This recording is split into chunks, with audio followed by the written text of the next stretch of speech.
Boys and girls, this is the Undisputed Era. Adam Cole, Kyle O'Reilly, Roderick Strong, and you're listening to Going In Raw, baby. What's up? This is the most must-see WWE superstar of all time and his lovely, gorgeous wife, Marie. And you are going in Smackdown Live. Hey, this is Shinsuke Nakamura. Shinsuke watching Going In the Raw. Hey, friendo, Steve here. And Larson. And welcome back to Going In Raw, the only pro wrestling podcast you need to be listening to right here at youtube.com/Steven Larson. And available wherever podcasts can be found. Be sure to hit that subscribe button and the notify bell next to it to make sure you always got your new Going In Raw notifications. We're also available on the Patreon at patreon.com/Steven Larson. We have a variety of reward tiers over there. We do. If you guys want to know about our thoughts on AJ Styles inviting Finn Balor to join the OC, you'll have to plunk down for it. You would have found out yesterday if you were a YouTube channel member or a patron. That's right. We got YouTube channel memberships. We got a new one, Jonathan Butcher. Welcome. Oh, welcome, Jonathan Butcher. Let me see if we have any new patrons. I didn't notice any yesterday. Nor did I. Are you going to be conducting some backstage interviews with that? No, I'm about to drop promo. Desmond Campbell and Logan Hauser. Finally. Thank Larson is back. Oh, no. Oh, no, the flag. Oh, it doesn't stay on very well. No, it doesn't. Oh, here we go. We'll do this. Oh, Ms. TV. Ms. TV. I came to play. I came to play. So anyways, before we launch into our Smackdown Live review, there's a little bit of news. We had been talking yesterday about what's Charlotte going to do at SummerSlam. She going to insert herself in that match. It kind of felt that way during the Ember Moon Bailey, the Ember Moon Charlotte match, and then Bailey got involved a little bit. Ember Moon was dropping beautiful eclipse on everybody. Oh, fantastic. And then Charlotte gave an interview where she sort of steered away from that. She didn't really indicate that she was going to try to join that match. No, she was just upset that she didn't have a match. And she was listing off her qualifications and her bona fides, her credentials. Yes. And she was saying, I'm the best. And I want to prove that I'm the best of all time. And whenever somebody says of all time, you get the sneaking suspicion that just maybe they're talking about a legend. Correct. And so, spoiler alert, this will probably be revealed next week or sometime the week thereafter. The week. Yeah, I mean, there's only 2 weeks. Really maybe on WWE's Twitter feed, sometime. Especially now this news broke, it's entirely possible. If you don't want to get this info from us in terms of who Charlotte's going to face at SummerSlam, what returning legend is coming back, just mute it for like 5 minutes or skip ahead. We'll keep it brief. Yeah. It's from Pro Wrestling Sheet. Quote, Pro Wrestling Sheet has learned a WWE Hall of Famer is likely to wrestle a match at SummerSlam against a current-day superstar. Sources tell us Trish Stratus is in talks with WWE to appear at the upcoming pay-per-view event in her hometown of Toronto. So what does that have to do with Charlotte? Well, Pro Wrestling Sheet might have your answers. What to say? Quote, as you may have seen on Smackdown last evening, Charlotte promised to wrestle someone at SummerSlam and said she wants to prove she's the greatest female superstar of all time. Flair also referred to herself as the queen of all eras of women's wrestling on social media after tonight's show. Prior to Charlotte, I believe, Trish Stratus was the most decorated women's champion in WWE history. I think Charlotte has surpassed her in terms of women's title range. Trish had 7. I want to say Charlotte has 9, but let me double check that. Yeah. You got the 2 most decorated champions, women champions in WWE history, squaring off against each other at SummerSlam. 8. Sorry, no, 9. 1 Divas title, 4 Raw women's titles, and 4 SmackDown women's titles.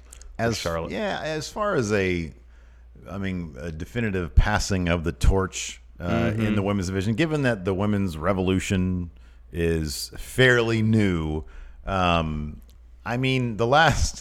you've got 2 people in the Attitude Era and forward. You've got Trish and Lita. I mean, that's kind of who you have. If you want to try to go back further than that, you could maybe say Alundra Blaze, Fabulous Moolah, I guess. But yeah, this will be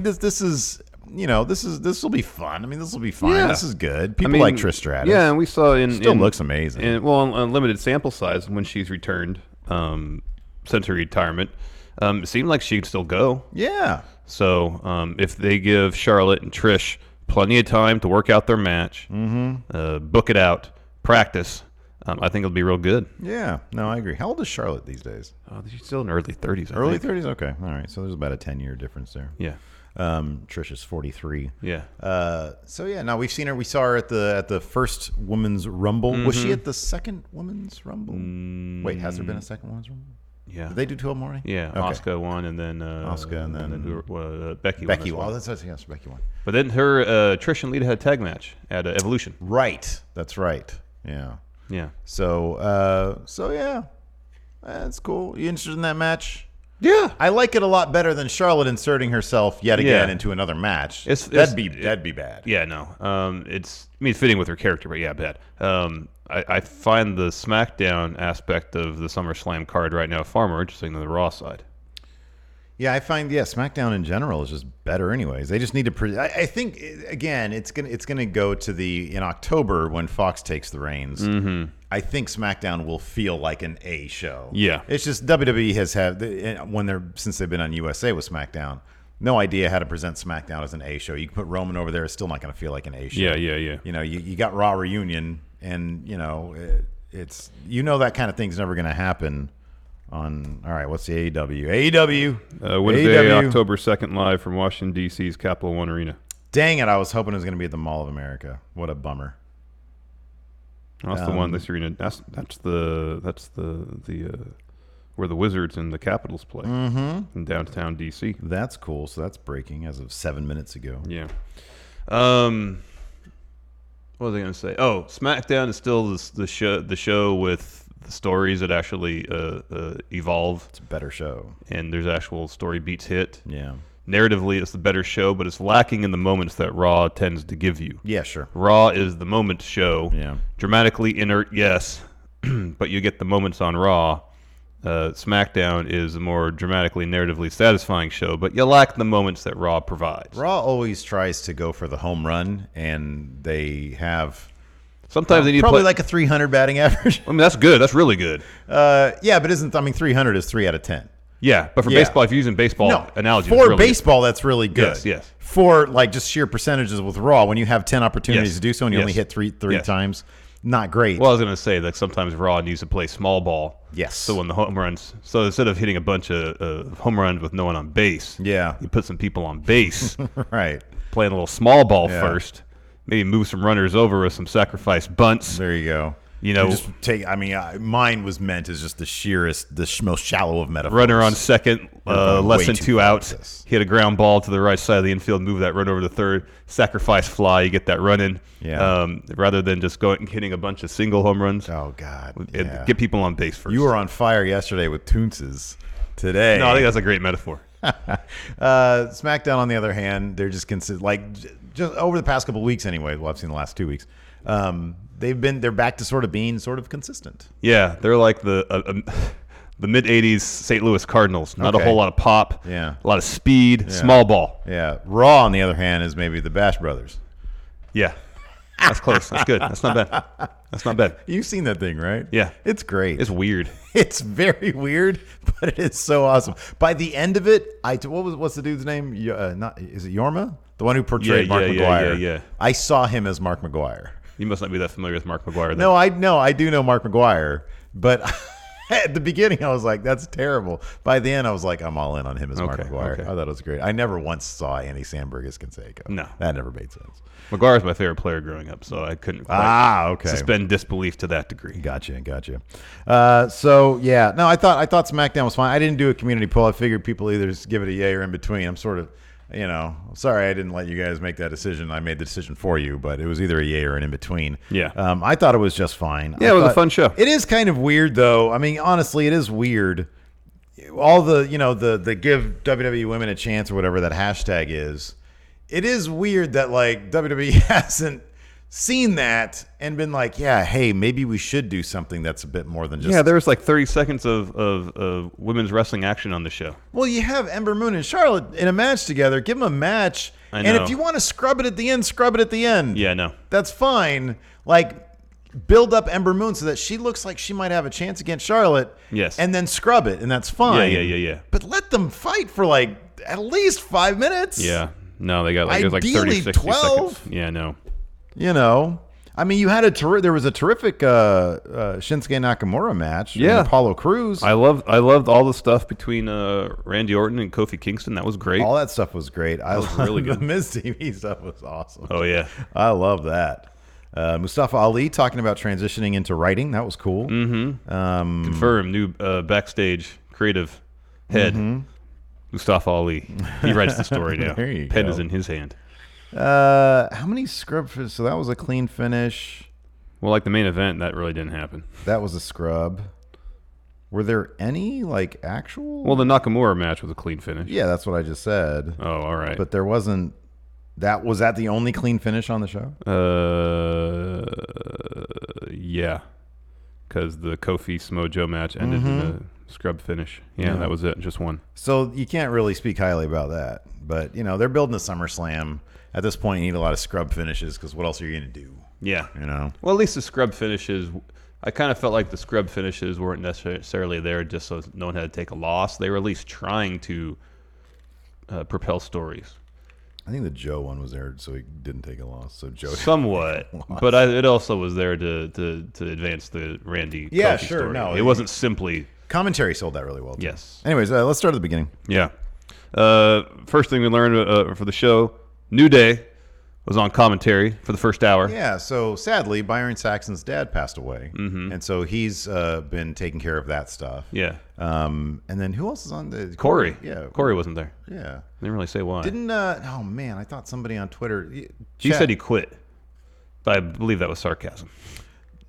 Didn't somebody say something about Corey being on a movie set or something? Oh, maybe. Okay, I could be making that up, man. I don't know. My jet lag is still. All right. Here, continue. So if chat has something on where Corey Graves was last night, let us know. So anyways, Xavier Woods and Big E read commentary. I know they had said that HBK was going to be on commentary, didn't they? Yeah. Okay. But anyways, they're terrific. They're great. Shane McMahon comes out and he accepts Kevin Owens' SummerSlam challenge, where Kevin Owens basically says, if I lose, I'll quit. Shane throws to some footage of about a year ago or so. It was when Kevin Owens sat in the middle of the ring after a loss and he says, I quit. Yeah. Kevin Owens comes out and he says, I'm glad you rolled that footage. That was when I was at a low point in my career. That's not the Kevin Owens of now. No. That's the Kevin Owens of old. Yes. I'm now. I'm Kevin now. Owens. I'm new Kevin Owens. Yeah. Patrick Sparks says movie set here in chat. Okay. All right. I didn't dream it. And then, so Kevin Owens says, if I lose, I'll quit. But here's the thing. I'm not going to quit because I'm going to beat you up. Beat the heck out of you, man. Really good. Yeah, beat you up real good. But then he says, you know what? I don't even want to wait. I want to beat you up now. Shane O'Mac says, whoa. Says, I'm not dressed to wrestle. Yeah. I'm dressed to sweat under these lights. Yeah. But you will have a match tonight, and it'll be against Roman Reigns. I was so sad that he didn't say Buddy frickin' Murphy. Oh, that'd be because cool. remember last week? Oh, no, you didn't? Did you watch the town? Okay, so last week during the town hall, during Shane McMahon's town hall, Buddy Murphy stepped up and he said, "Yeah, I read about that." Yeah, and it was great. And Shane McMahon said, "Okay, I'm gonna keep that in mind." Yeah, that'd been cool. Yeah, so I was hoping he'd say, "You have a match against Buddy Murphy." That'd been cool. God, who wouldn't want to see Kevin Owens versus Buddy Murphy? I want to see that. I don't think anybody would want to see that. And then you have the scrub finish, so Buddy doesn't take a pin. Have a good showing for him. Scrub finish. Yeah. Anyways, it's gonna be Roman Reigns. Yeah, Yeah. fight Roman Reigns. Yeah. Because Roman Reigns allegedly is a SmackDown superstar. Yeah, but it's a weird situation because Roman's feuding with Shane and Drew. Yeah. But the way that Shane proceeded to stack the tables against Kevin Owens, it's like the optics for Roman are kind of weird in that respect. Yeah. No, I know. It was weird. It was a weird choice. It was weird. I mean, I understand in terms of name recognition, it's a huge match, but it's kind of an odd choice. I wasn't. You're right. I mean, I wasn't entirely sure, like motivationally speaking, why did Shane do that? Yeah. No, you're right. I mean, what he's really doing is setting the table for them to get beat up. Mm-hmm, yeah. Because you would think that Shane's faction of sorts has numbers advantage. Elias is horribly hapless. That guy couldn't even. He's a detriment to the team. He Let's couldn't be even honest. time keep properly. No. He's sitting there and he's like, "Okay, ring the bell." He's like, Yeah. So no, he's a detriment to the team. "Yeah." And I mean, if Roman and Drew were in a thing together right now, that might have made a bit more sense. But they're not, right? I don't know. I don't know if they know what they're doing with Roman in terms of SummerSlam. Yeah. It feels that way. Like they don't know what to do with Roman for SummerSlam. Yeah. Is it going to be Drew again? Is Drew going to lose to Roman again? God, that can't happen. Anyways, we see Shane backstage. Elias and Drew approach him, and they're all get him daps, his propers. Mm-hmm. Propers. And then Shane says, "This isn't enough.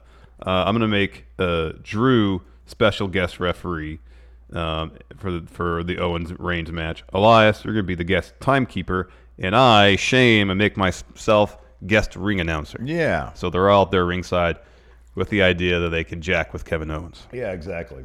Yeah. After that, Intercontinental Champion Shinsuke Nakamura taking on Apollo Crews.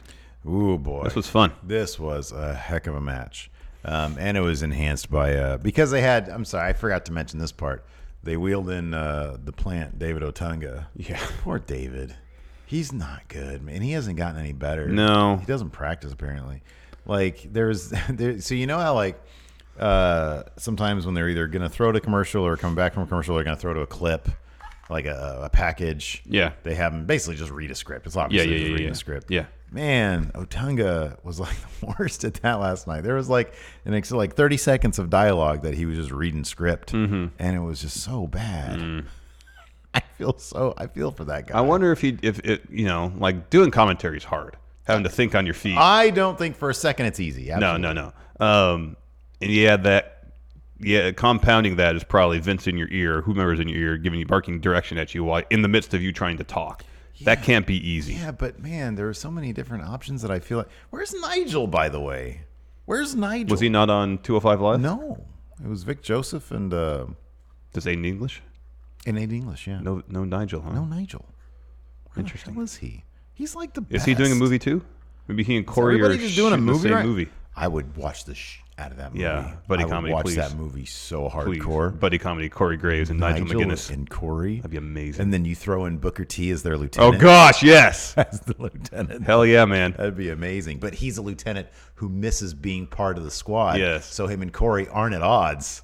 Booker wants to be part of it. But he has to exert his authority at some point because he is their boss. He is their boss. Doesn't want to do it. Doesn't really want to. He has to. Yeah. But he was too good at his job that they promoted him. Depth of character there. He really just wants to be hanging out with Corey Graves and Nigel. Oh man, that'd be the best movie. Man, we got to get on that.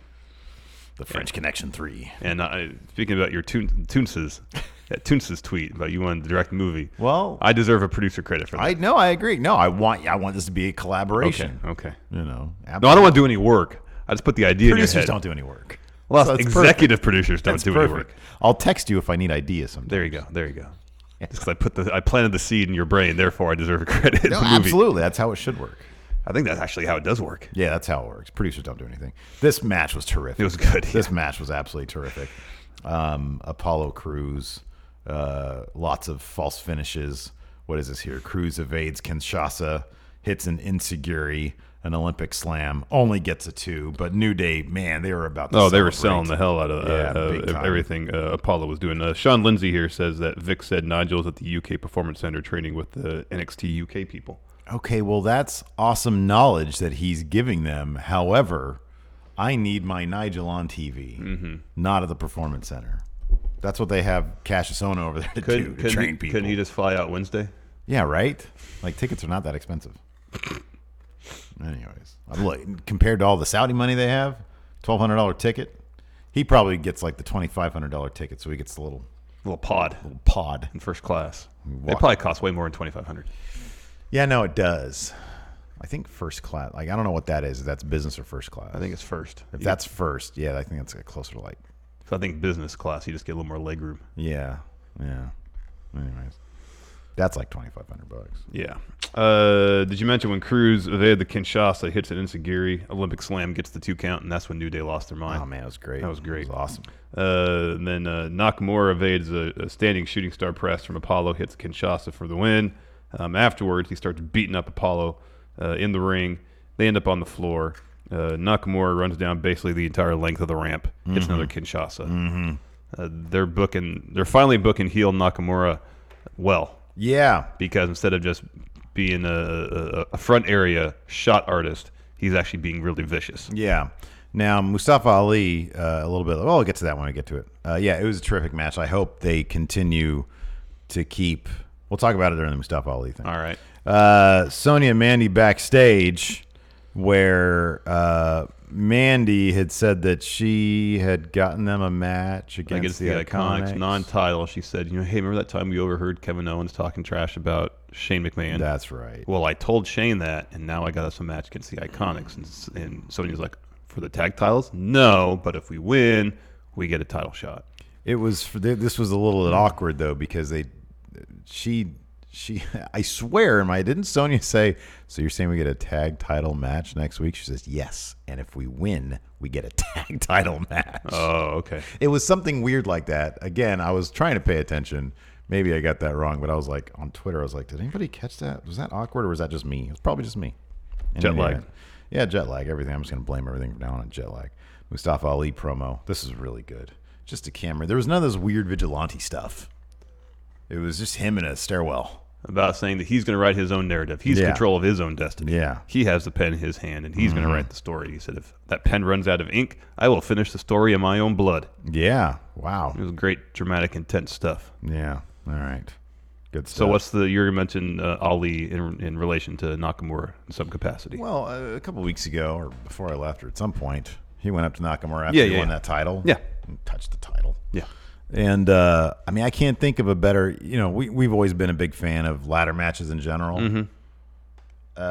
Just the IC division, I think that could be terrific. It could be Nakamura, Apollo Crews, Mustafa Ali, Almost. Aleister Black, almost, and then maybe Cesaro, right? Put him in a ladder match, or some other kind of cool match. Yeah. I don't know, at SummerSlam. Elimination Chamber. That's his own pay-per-view. That's his own pay-per-view. Yeah. Six-pack challenge. That's even better. Wild card rule. He can't do wild card anymore. Wild card final. Wild card final. Put him in a wild card final 6-pack challenge. There you go. And there you have it all right there. No, I think it'd be terrific. Well, here, Nakamura with that trench coat thing he has now, he looks like a villain. Disney villain. Yeah, he looks like a villain. He does. So you can keep up with Mustafa Ali doing the Batman thing. He's like a Cruella DeVille type. Yeah. Yeah. Yeah. Yeah, that would still all work. Mm-hmm. Okay, cool. What? Other people seem to have confirmed, I think, what I said. They said, I heard that too. I heard it too. Oh, all right. Mandy did mess it up a bit. I think it was, yeah. Next, we had Miz TV with special guest HBK Shawn Michaels. First, before Miz introduces the Heartbreak Kid, he tosses to a video recap package of Raw Reunion. Raw Union. Which did over 3 million. Yeah, no. Which did, it all 3 hours pulled over 3 million Which viewers. means they're going to do a lot more of that stuff. Which means, nostalgia's here to stay. At the expense of everybody else. Did you watch, have you been watching Road to All Out? Mm-mm. I think there's been 2 episodes. Yeah, so the second far. one just came out, I believe. So, the second one has the Tully interview in it where he talks about Sean Spears. They've actually done a pretty decent job. I went back and I watched the first one. I watched the second one yesterday. Or I watched both of them yesterday, rather. And, they did. Number one, they're really well produced. Yeah, the production value is great. And they do seem to be concentrating all their efforts on getting Sean Spears to a point of legitimacy after the WWE basically ruined him. Mm-hmm. And it's pretty damn good. He had a little sit-down interview with JR. Yeah. It's really good stuff. Yeah. JR, for the most part, remembered who he was. And it was obviously not scripted, and it was really fun. It was cool. Good stuff. So after the Raw Reunion recap, Miz introduces Shawn Michaels. Mm-hmm. New Day's rocking out to his theme. Xavier Woods singing along. Yeah. It was pretty awesome. You have Big E playing air guitar on his tag title. That was good. He had some interaction with Kyle O'Reilly on Twitter as well. That was fun. And they chat a little bit. And this actually came off as very natural and unscripted as well. Yeah. And it probably was. It was probably unscripted. Yeah. Because they've got, they were in a movie together, of course, The Marine 6. And Miz did not forget to plug that again. Yeah, he did a couple times at least. And Shawn Michaels says, yeah, I know what it was like to be a young talent back in the day, wanting to get the old timers out of the way, or in his time, anybody in the way of his belt of the world title out of the way. Yeah. He said also at the same time what Stone Cold said is true. We're all family. It's always so much fun when we get together. Yeah. And then he starts putting over Seth Rollins, mentioned how they kind of had he's now an honorary member of the Clique. And then interrupted by, I'm here to show the world Dolph Ziggler. Yeah. So he comes down the ring. He says, Sean, I used to really like you, but now when I see you, you're embarrassing. You're an embarrassment. He says your Goldberg match bad. And he calls him out for his return to the ring at was it Crown Jewel? Is that where it was, the tag match? It wasn't at Crown Jewel, was it? God, was it? I think so. There was Greatest Rumble. And then Crown Jewel. Oh, maybe it was Crown Jewel. And then Super Showdown. It wasn't the last one. The last one was Goldberg. Okay, yeah, it was Crown Jewel. Crown Jewel. And I always think there was more of those than there were. But there was that Australian Super Showdown. Yeah, that was Super Showdown. Yeah, that was a month before Crown Jewel. And says when HBK came back to the ring, it broke Dolph's heart because he was an embarrassment. And Shawn Michaels says he had the line of the frickin' night, man. Yeah, maybe of the month. He says, I'm not going to disagree with you. It was embarrassing. But I'd rather have a legacy to show for it than to look back on my career and having accomplished nothing except being referred to as a second-rate Shawn Michaels wannabe. Well, yeah. Piss off, Ghost. Yeah, oh. And then Dolph's like, well, the only second-rate Shawn Michaels I see is standing in front of me. It's a terrible comeback. Bad comeback. Terrible comeback. Yeah. And then Miz gets in there and says, well, Dolph, all you do is complain. Do something. He said, in this business, you can't just sit there and say, it should have been me. You have to make it you. Yeah. So do something about it. Yeah, so do something. Dolph swings for HBK. Well, there's some posturing first. Yeah. Like people start taking off their jackets. Oh, yeah. Like the Miz and Dolph are going to go at it. HBK steps in between them. And then, Dolph swings for HBK. Shawn ducks. Dolph hits Miz. Yeah. HBK goes after Dolph a little bit, turns to check on the Miz, turns back around, eats a super kick from Dolph. Yeah. And then Dolph leaves the ring. Yeah. Miz was about to attack him, but didn't. Instead, he checked on his Marine 6 co-star. Yes. So, I thought it was a very effective segment. Yeah, it was. It was good. They've done 2 of these. I know you said you didn't watch last week's, I think, when Dolph came out and just sort of ran down Miz on Miz TV. It was a really well done, very effective, very quick segment. I mean, do I care about a Dolph Ziggler Miz match at SummerSlam? Maybe not. These guys have good chemistry, though, as we see in the previous good ring matches. Chemistry. Yeah, they do. And I think they're friends. So, in terms of the promo department, they probably feel like, all right, well, we could do whatever. Yeah. So I agree. Just philosophically, do I want to see this match? No. Probably a good match, though. Yeah, it'll be fine. It'll be good. It'll be fine. These guys have delivered. What I think of, dude? I think of. I told this to Luke on Wrestle Talk. I think. Had Dolph and Kofi, who you would think could put on a good match together, had they not just had a stinker at Stomping Grounds? Yeah, the cage match. Yeah, that wasn't good. I know they had a better match on Smackdown like the next night, next week. But I think about the big pay-per-view thing, and it was just a stinker. Yeah, it wasn't very good. If that was a killer match, I could have been like, oh, okay, this could be cool. But I don't know. Yeah, I don't know. There's too many other people who don't have matches at SummerSlam so far. You'd rather see, yeah. I'd rather see. Yeah. Next, Charlotte Flair versus Ember Moon. This match barely got started when Bayley's music hit. She made her way down to ringside. Yeah. Charlotte gets distracted by Bayley's presence. Ember takes advantage, rolls her up, gets the win. Yeah. She rolls out of the ring so Charlotte can attack her. Her and Bayley are standing side by side, kind of celebrating, and then Ember Moon tosses Bayley into the ring. That was awesome. Charlotte nails her with a boot, and then Ember gets on the top, hits an Eclipse on Charlotte, and then gets on the next turnbuckle over, hits an Eclipse on Bayley. It was very satisfying. Eclipses are so satisfying. This all happened to spend about 2 minutes. Yeah, I know. It was a very effective 2 minutes. Yeah, but like more match though. There really should. I feel like Charlotte and Ember Moon could deliver a hell of a match. Oh man, absolutely. Ember Moon is terrific. Next, we had Kofi Kingston come out for a promo before his match against Samoa Joe. New Day take their leave of the commentary desk. Michael Cole joins the team. Yeah, it was weird. Yeah, I don't know why they didn't have the New Day out for the whole show. They didn't do anything after that. Or just put Cole out there for the whole show. Yeah. It was all weird. I mean, preferably New Day. We see plenty of Michael Cole on. I agree totally. Raw. I'm just saying. For the sake of stick with consistency, it. yes. Stick with it. And Kofi's out to issue his SummerSlam challenge, and unsurprisingly, he challenges Randall Orton to a match at SummerSlam. Yeah. Given what kind of has happened the last couple weeks. Orton comes down the ring. Kofi throws to video of a match against Orton in 2009. Kofi saying it was at Madison Square Garden, November 16th, I want to say, 2009. The entire crowd was chanting his name. He thought that was a moment where he was going to ascend to the main event. Yeah. After that match, and they showed the shot of Kofi doing with the boom drop, putting Orton through the table. Crashing through the table. Yeah. And then Kofi says, but no, after that match, Randy, you used your influence backstage to keep me from moving up to the main event card. And Randy goes, yeah, I did do that. You've had to work. You've had to put on a Jamaican accent. You've had to throw pancakes. I haven't had to work. I just had to be Randy Orton. That was good enough. I've main evented WrestleManias, won championships, 2 Royal Rumbles, just because I'm Randy Orton. Good. This was a killer promo from both these guys. It was absolutely killer. This is so good for Kofi because he's totally going to win at SummerSlam. And to use the rumors from back in the day, and I've noticed some people on Twitter saying, they were pretty much just some unsubstantiated rumors. Apparently there's some...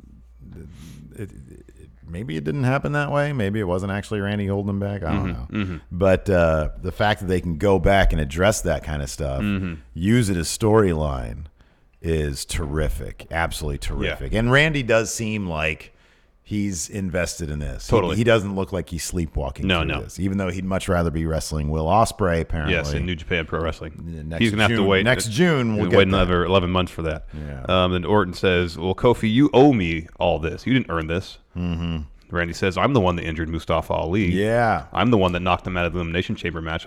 I'm the one that allowed you to have this opportunity. Which I'm reading too much into it, perhaps, but given the Mustafa Ali promo we had, I'm hoping that maybe after Orton, Mustafa Ali will then grasp at his opportunity. Yeah, because Mustafa said he wants to be WWE champion. He mentioned specifically the WWE championship there, not the IC title. And then he says Kofi isn't a deserving champion and that Randy can take the title off him whenever he wants. He said he then accepts Kofi's challenge, and they kind of just leave it at that. Sorry, hold on. Breaking news. Jeremy Parenti here through Super Chat said he's at the Barstow Del Taco. Oh man, that was so good. I'm so jealous right now. I'm so good. Literally just overcome with rage that I'm not there. Yeah, me too. It was so good. It was the best Del Taco I've ever had. I didn't know Del Taco could be like that. They were like, because everything was double stuffed. It was double stuffed and super fresh. Yeah, man. That's great. It's like we were in the lab, right? Yeah, it was concocting that stuff. Yeah, it was. It was like the original. It was like their R&D kitchen. Oh man, exactly. It was great. Jeremy, enjoy it. Yeah, man. We have to buy some real estate there in Barstow. Well, I'm sure we can get it for pretty cheap. Probably. I don't think it's an expensive town to live in. You're probably right. And then we're only 2 hours from Vegas. I know, man. That's awesome. So after that, we get Kofi versus Samoa Joe. Joe walks down the ring. He and Randy kind of pass each other on the ramp. And then Randy's like, maybe I'll take this match in ringside. Yeah. So we go. He has a seat next to commentary. A fun, decent match between Kofi and Samoa Joe that is not going to have a clean finish. And sure enough, towards the end, Orton sneaks in the ring, goes for an RKO on Kofi. Ooh, but Kofi evades. This is a good counter to the RKO, I feel. The George Mizanin. Yeah. Right here, because Kofi put this up. Yeah. He put the one that's sort of cocked here and then the extended arm. Well, you get this one so you can jab. Yeah. And this one that you can actually swing through on. But either way, you're also, like, try to RKO me right now. See? So, yeah, because I have to put my face in harm's way to do it. Yeah. Exactly. So they're... And commentary put over, Kofi is savvy now after 10 years of being around. He knows what to expect when the Viper is going to strike. Exactly, and he knows how to counter it. It's like when Guinan did this to Q. So Joe gets up. He grabs Randy by the shoulder and starts to turn him around. He eats the RKO. Yeah, never mind. That match was a scrub, not to protect Joe because Joe got chumped out. Yeah, he did. God damn it. You know, man, it was just a day ago I was talking to somebody on Twitter about, no, man, Joe's still great. He's still intimidating. He gets chumped out. He gets chumped out. I know. It's disheartening, man. And then Orton gets up and he eats Trouble in Paradise. Yeah. Even if you do this, you can't counter the Trouble in Paradise. Because it can come from over here. Yeah. Over here. Yep. SOS. It's a different movement. After that, Finn Balor comes down the ring. He has interview. He looks pretty dejected. He looked kind of checked out. Oh, he looked totally checked out. He's looking forward to vacation post SummerSlam. He is, man. He is. He's like me, like 2 months ago. Mm-hmm. It was like, yeah, it's fine. Let's just get through it. I already got Cal on board. I'm out of here. It's like I got June 29th circle on the calendar. Finn is recently engaged, so he's looking to He's smash, got some smash. fresh ink on his elbow. That's right, yeah. They got the matching tattoos. Yep. Good stuff. But so he challenges Bray. He says, I don't know what this new persona is all about. He's not real. But I challenged him to a match. I've looked fear in the eye. He wasn't sure if Bray had some in the past to beef with him for, or if he's got a new problem with Finn. Yeah, nonetheless, Finn's looked at fear in the eye, has never ran away. He challenges Bray, and then Bray accepts his challenge via Firefly Funhouse. I loved this, and it sort of confirms what we had, the ideas that we had heard from the friendos, and we had sort of thought of also perhaps that the Muscle Man Dance Bray, the Firefly Funhouse Bray, would be almost a separate persona. We would see him only in the context of Firefly Funhouse up on the Tron, and he did. He responded to the challenge. And says, I'm a huge fan of you, Finn. You are an extraordinary man. However, the Fiend is not such a fan of yours. Yeah. But I'm here to let you know that the Fiend accepts your challenge. And the camera sort of goes a little closer in on him. And he starts talking like this. Let me in. And then we get some... Yeah, you see the Fiend in his... wherever he is. The giant... Let me in. Cartoonish hammer, all that stuff. Mm-hmm. Yeah. It was really effective. I thought it was really well done. They've nailed the Fiend so far. Yeah.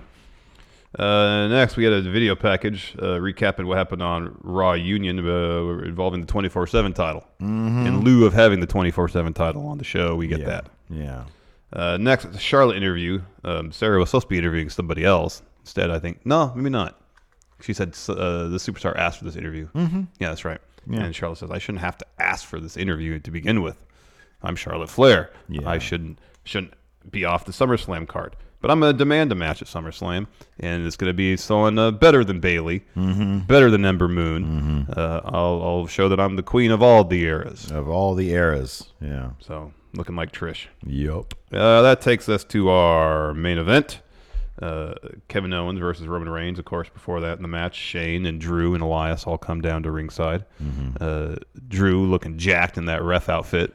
It's funny because there was a little non-news story yesterday about Sheamus getting a new haircut. Yeah. Did you see that? Yeah. On his Instagram story or something like that. That much of a new haircut. He just has hair on the sides now. He grew it out and he made it a little nicer. But for whatever reason, he was wearing a referee I noticed that too. shirt. I noticed that too. And the non-news item, I forget who the news story was. Is like I forget who it was. I think that story is broke by Sheamus himself. Yeah, but there was speculation, of course. He's wearing a referee outfit. Is this going to lead to a new direction for Sheamus? Well, Sheamus is a big dude, and yes. Drew kind of illustrated last night why that's. And I think that article is tongue-in-cheek, obviously. Nobody actually thinks Sheamus is going to be a ref. But that's why it would be asinine if he was. Sheamus is a big dude. Drew looked hilarious as a referee because he's bigger than Roman and he's bigger than Kevin Owens. I know. Well, it's funny because he had his ref shirt. He had some black jeans on and some black Air Max 270s. Yeah. And yeah, he just looked like, all right, well, I'll take my tucked in black T-shirt I was wearing earlier, take that off, and just put this ref shirt on. Everybody else looked like a child compared to him, and you can't have that in a wrestling match. My wife was sitting next to me watching something on the iPad while this was on, and she looks up and she says, man, that referee's really buff. And I said, that's Drew McIntyre. That's Drew McIntyre. And she goes, oh, why is he a referee? I was like, don't worry about it. Just marvel at his manliness. Hasn't she? Because I think at this point, Lacey has kind of learned just not to ask questions. Yeah. Oh, man. It's just the easier answer is just to accept it. Mm-hmm. So Shane announces the match. KO, Reigns are out there. Owens grabs the mic and says, I don't care who's out here. I'm going to run through everybody to get to Shane. Roman grabs the mic and says, you're going to run through everybody, huh? You ain't going to run through me. Yeah. Match begins. They keep fighting into the corner, and Drew, rather than count to 5 and let them separate, he starts pushing his way through there. This was reminiscent of Michael P.S. Hayes' Hayes, time as a ref. At Star Wars 82, I believe. Flair versus Kerry Von Erich. Yeah, he just was used the most handsy ref there was. He just kept on getting It was funny involved. because Drew would push his way through and come out and be like, I'm the ref, and smile. I'm the ref. I can do that. Start pointing at the badge on his referee shirt. But this only happened a couple times before Roman and KO were done with it. They did this. Yeah, they did that, and then Roman attacked Drew. Tosses him from the ring. Elias gets in. Owens tosses him. Everybody's brawling. Eventually, Owens is sent to the outside. The heels get the upper hand on Reigns. Shane's about to go for a spear on Roman. Owen pulls him out of the ring. Super kicks for Drew and Elias. Roman hits a spear on Drew. Stunner for Elias. Shane gets back in the ring. Superman punch, a stunner for him. Crowd's chanting one more time. Roman does this. Yeah. To KO. And so Owens hits another stunner on Shane. The only thing that was missing from this, of course, was Owens hitting the stunner on Roman Reigns. I know, and I wanted that so bad.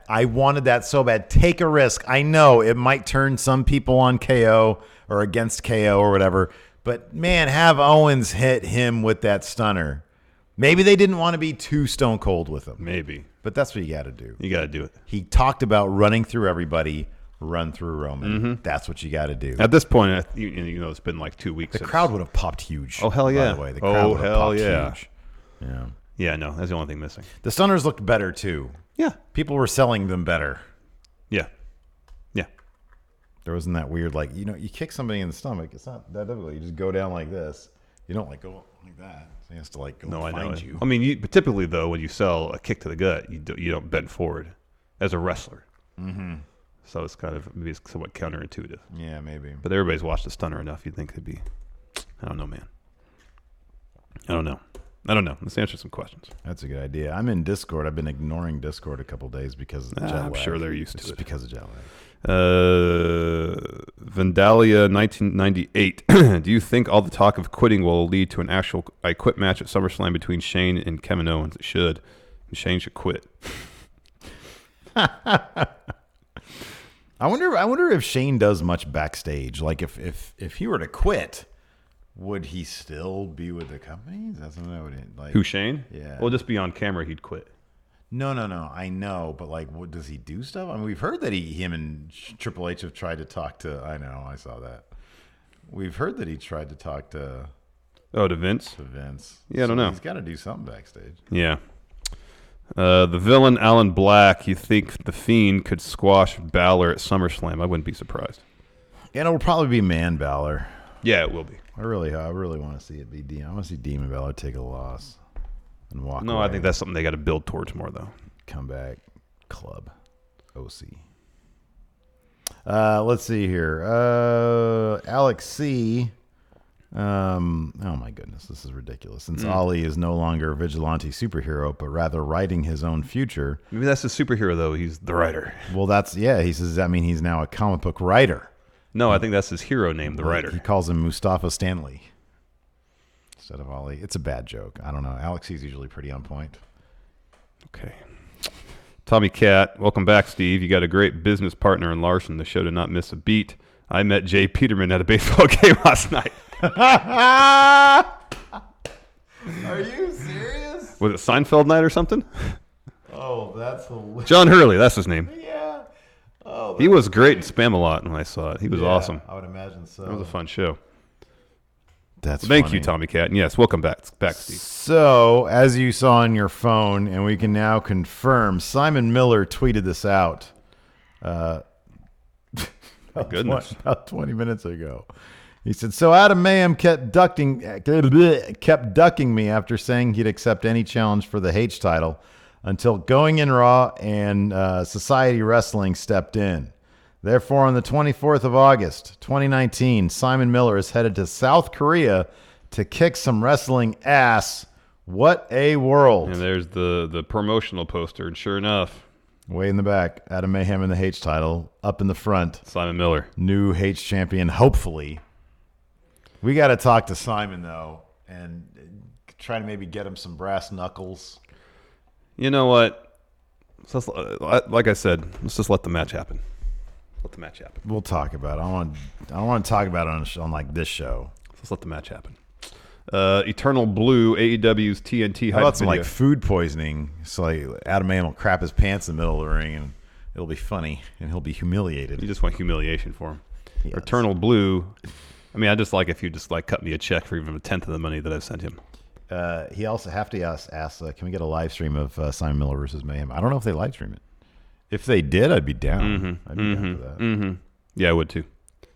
Eternal Blue, AEW's TNT hype video just dropped. Good production. I'll have to take a look at that when we're done here. Yeah, they do good stuff over there. They do. They know drama. You mentioned Jeremy Parente at Barstow Del Taco. That sounds so good. Oh, man.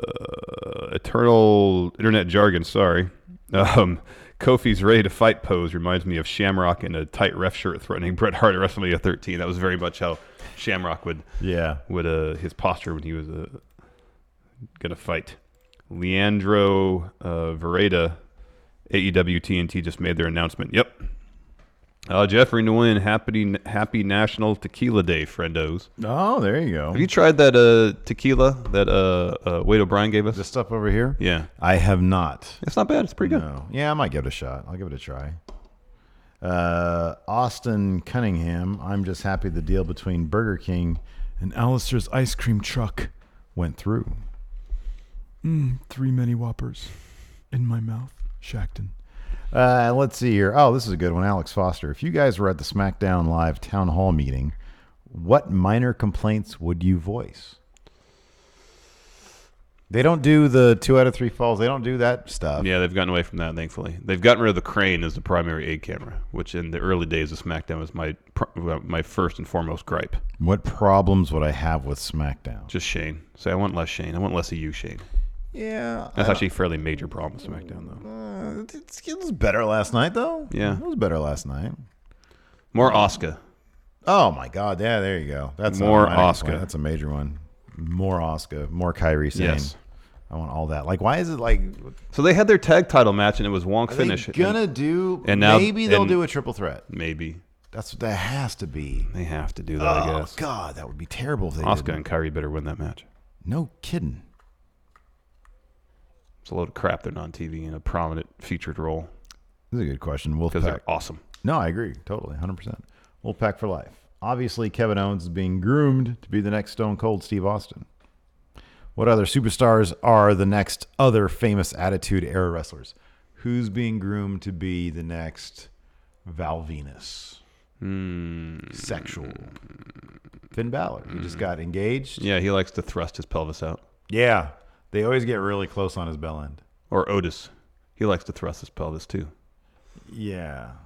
Otis is like a weird mix of like Eugene and Val Venus. Seth Rollins, I think they want him to be the next Triple H. I don't know if it's really working, though. No, it's not. He's too dorky.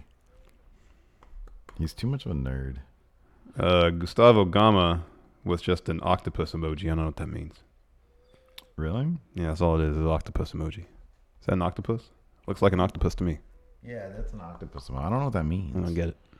Gus is an interesting guy. Let's see if anybody else is in Discord here. No, man. See, like, here's the thing. I pay attention to Discord and nobody says anything. Like the whole first week you were gone, it just passed my mind because there's a lot going on. Yeah, sure. And then it was brought to my attention that I was not paying proper attention to Discord. I started paying attention to Discord and no one said anything. Yeah. The heck. Blake Whitehouse, why'd you guys take Carmella out of your intro video when you remade them? That's entirely on me, and it was a bonehead move. I forgot. I just have not made time. It's one of those things that I want to do. It's just so low priority that I keep on forgetting to do it. So keep reminding me, Blake, and I will do it at some point. Now that there's no wild card anymore, so I'm sorry, there is a wild card. There's no talk about it. Yeah, there's no brand split. Yeah. Yes. So yeah, I'll toss her in somewhere. Yeah, there you go. I need to. There you go. I mean, Sasha's not around. I'll take Sasha out. There you go. Let's see here. Logan Finsterbush. After seeing what Liv Morgan said last week on SmackDown, what do you think her new gimmick or look will be? I just watched Mandy Rose and Sonya Deville's Donut Show, and Liv guest stars and dropped some small hints on there about her new look. So she's going to have a new look. Interesting. I wonder what the hints were. No hints as far as what the hints were here from. Well, within the context of a donut show, maybe there was like a donut with sprinkles on it, and she was like, yeah, maybe that. Yeah, could be. Glazed. Maybe she's like, more body oil. Yeah. Anyway, you can incorporate a jelly donut into Bear Claw. He's going to steal Cal's gimmick. There you go. A jelly donut. A jelly donut, yeah. I don't know, maybe. Was there a wrestler who would like throw up on command? Yeah, what's his face? Draws. Puke. Yeah. Draws, yeah. Puke. Because jelly donut kind of... Yeah, I guess so. Or custard filled, something custard like that. filled. Yeah. I love custard. Those are all good answers. Mm-hmm. Old fashioned. There you go. She could be like an old timey person. There you go. What donut do you want to see a wrestler be is my question this week. I think the most difficult one might be an apple fritter. An apple fritter? Yeah, I don't know. What is a fritter? It's just something doughy that's deep fried. God, that sounds so good right like now. corn fritter. You ever had a corn fritter before? No, I have not. Oh, man, they're good. Ooh. It's just a ball of dough with corn in it. You deep fry. That sounds amazing. It's good. That sounds really good. I like cornbread. Cornbread's good, too. Man, I could eat that all day long. Me too. I got to make some banana bread. Freaking hungry, dude. Yeah, me too. I just brought some chili. Yeah, I'm not excited about it either. I could tell from You're probably going to be less excited about it after I eat it. I made myself a little roast beef sandwich. Oh, that sounds good. Some rice. Is it fresh roast beef? No, it's just out of a thing. Oh, okay. Man, I just bought it yesterday. Does that make it fresh? But it's from Winco, so no. No. I got to make me a roast because, man, day after you make That's good stuff. Some roast beef sandwiches out of some roast. That's good so stuff. good. Let's see here. Sammy Garcia, I appreciate the way WWE are handling Bray right now, especially how they do his promos. What? Alex C in chat says Adam Mayhem is pretty doughy. He can be an apple fritter. Oh, nah, man. He's baloney status. That dude is Oscar Meyer. Oh, man. My Adam Mayhem has a first name. It's Bolongy. I appreciate the way WWE are handling Bray right now, especially how they do his promos. Who else could benefit from doing backstage promos besides Bray? I'm sorry, like Bray, besides Mustafa Ali? I think basically anybody could benefit from taking a more creative approach to promos. I agree. Not the same static shots or coming out to the ring and talking. So like Bray, I mean, obviously those things are scripted. He's just really good at that. Yeah. And I'm pretty sure he probably writes it. Yeah. Mustafa Ali's are just very natural. I mean, it's just obvious that he's coming up with them. Mm-hmm. He shoots them, gives it to them. It's like, you can use it if you want to. I would think that's the case. That would not surprise me if that was the case. Yeah. It would be interesting to know if maybe they've incorporated that in the program. Okay, Mustafa Ali, give us a minute. You know, maybe, yeah. I don't know. I have no idea. I don't know. Yeah, who knows? Boy, 205 was good this week. I know. You gotta check it out. It was really good. I'm excited for that Shane Strickland match. Oh boy, it is terrific. Next week, the main event next week's gonna be great. The Drake's finally wrestling. I know. I missed that week where him and Kanellis had their standoff. Yeah. Oh, it's so good. Mm-hmm. They're doing such good stuff. Yeah, hell yeah, they are. WWE is really good. Well, 205 Live's really good. NXT's pretty good too. Oh man. Anyways, what do we got coming up on Overrun? Oh, you know what I did? I put up a question thread. If you're a $5 and up patron, I should do this on the channel memberships too.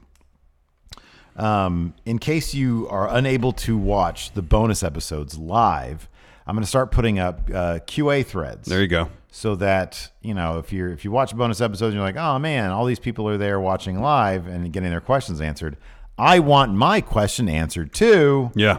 You will have a means to do that.